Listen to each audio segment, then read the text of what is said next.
घर का वास्तु रोचक कहानी। राजस्थान के एक सज्जन आदमी जिनका नाम प्रेमलाल था, उन्होंने अपने सेविंग्स का बड़ा हिस्सा खर्च करके एक गांव में एक 2 मंजिली सुंदर घर खरीदा। घर सुंदर तो था ही, लेकिन इसे खरीदने के पीछे एक और कारण था कि इस घर के पीछे आम के कई पेड़ थे और प्रेमलाल की धर्मपत्नी को आम काफी पसंद थे। वो काफी खुश थे। उन्हें उनके रिश्तेदार और पड़ोसियों से भी उनके लिए गए इस निर्णय के लिए काफी तारीफ मिली थी। साथ ही साथ इनमें से अधिकतर लोगों ने उन्हें एक सलाह भी दी थी कि उन्हें अपने इस नए घर की वास्तु भी एक बार देख लेनी चाहिए। जब कई लोगों ने उनसे कहा, इसलिए प्रेमलाल ने किसी वास्तुशास्त्री को अपने घर पर बुलाकर इस काम को भी करने का निर्णय लिया। उन्हीं के किसी रिश्तेदार के पहचान के दिल्ली के एक काफी प्रख्यात वास्तुशास्त्री को उन्होंने निमंत्रण भेजा। वास्तुशास्त्री फ्लाइट लेकर जयपुर आए और वहां पर प्रेमलाल जी उन्हें अपनी गाड़ी में रिसीव करने गए। वहां से घर वापस लौटते वक्त रास्ते में वास्तुशास्त्री प्रेमलाल जी को बड़े ध्यान से ऑब्जर्व कर रहे थे। प्रेमलाल जी हर उस गाड़ी को जो उन्हें ओवरटेक करके आगे जाना चाहती थी, रास्ता दे देते थे। वास्तुशास्त्री यह सब बड़े ध्यान से देख रहे थे।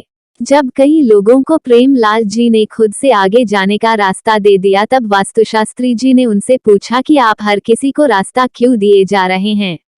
प्रेमलाल जी ने अपना पक्ष बताते हुए कहा कि हो सकता है इन ओवरटेक करने वालों को हमसे ज्यादा जरूरी कोई काम हो।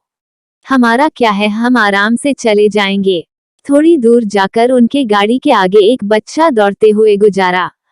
प्रेमलाल जी ने तुरंत ब्रेक लगाई। उस बच्चे के जाने के बाद भी प्रेमलाल जी बाहर उतरे और इंतजार किया। थोड़ी देर बाद वहीं से एक और बच्चा गुजरा। फिर प्रेमलाल जी गाड़ी में बैठे और गाड़ी चलाने लगे। इस बार फिर से वास्तुशास्त्री जी ने पूछा कि आपको कैसे पता था कि यहाँ से एक और बच्चा गुजरेगा। प्रेमलाल जी बोले, याद कीजिए शास्त्री जी, जब हम बच्चे थे तो क्या हम अकेले खेलते थे? नहीं ना, हम ऐसे ही तो अकेले नहीं दौड़ते थे। हमारे पीछे कई और बच्चे भी तो दौड़ते थे। इसलिए मुझे पता था कि इस बच्चे के पीछे भी कोई बच्चा या कई और बच्चे जरूर भाग रहे होंगे। उन्हें चोट ना लग जाए इसलिए मैं रुक गया था। कुछ घंटे गाड़ी चलाने के बाद दोनों प्रेमलाल जी के उस नए घर तक आ पहुंचे। जब वे गाड़ी से उतरने वाले थे तो प्रेमलाल जी ने देखा कि उनके घर के पीछे से कुछ पंछी उड़कर आ रहे थे। प्रेमलाल जी वापस गाड़ी में बैठे और वास्तुशास्त्री को भी कहा कि थोड़ी देर गाड़ी से मत उतरिए। जब वास्तुशास्त्री जी ने पूछा कि क्यों, तो फिर प्रेमलाल जी ने बताया कि घर के पीछे आम के पेड़ है, वहां से पंछी उड़कर आए, मतलब गांव के कुछ बच्चे बड़े प्यार से आम तोड़ने आए होंगे।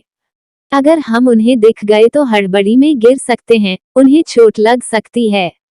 इसलिए उन्हें आम तोड़कर ले जाने दीजिए, फिर हम चलते हैं। कुछ मिनटों बाद सचमुच उनके घर के पीछे से कुछ बच्चे आम तोड़कर ले जाते नजर आए। प्रेमलाल जी ने वास्तुशास्त्री जी से कहा कि चलिए, घर आ गया है, घर का वास्तु देख लीजिए। वास्तुशास्त्री जी मुस्कुराए और प्रेमलाल जी से कहा कि मुझे आपके घर का वास्तु देखने की कोई आवश्यकता नहीं है। प्रेमलाल जी को लगा कि कहीं उनसे कोई गलती तो नहीं हो गई। उन्होंने हाथ जोड़कर वास्तुशास्त्री से कहा कि माफ कीजिए अगर मुझसे कोई गलती हो गई हो तो। वास्तुशास्त्री जी ने खुद उनके आगे हाथ जोड़े और कहा कि नहीं, आपसे कोई गलती नहीं हुई है। आप जैसे स्वभाव के आदमी जहां भी रहेंगे वहां कोई वास्तु दोष हो ही नहीं सकता। बल्कि मैं तो कहूंगा कि किसी वास्तु दोष वाली जगह को भी आप जैसे लोग दुनिया की सबसे अच्छी जगह बना देंगे। आपके मन में सबके लिए दया भाव है, प्रेम भाव है। आप खुद से पहले दूसरों की सोचते हैं, इसलिए कोई वास्तु, कोई मुश्किल आप जैसे लोगों का कुछ नहीं बिगाड़ सकती। यदि ये कहानी आपको पसंद आई हो तो अपने दोस्तों और अन्य लोगों के साथ शेयर जरूर करिएगा।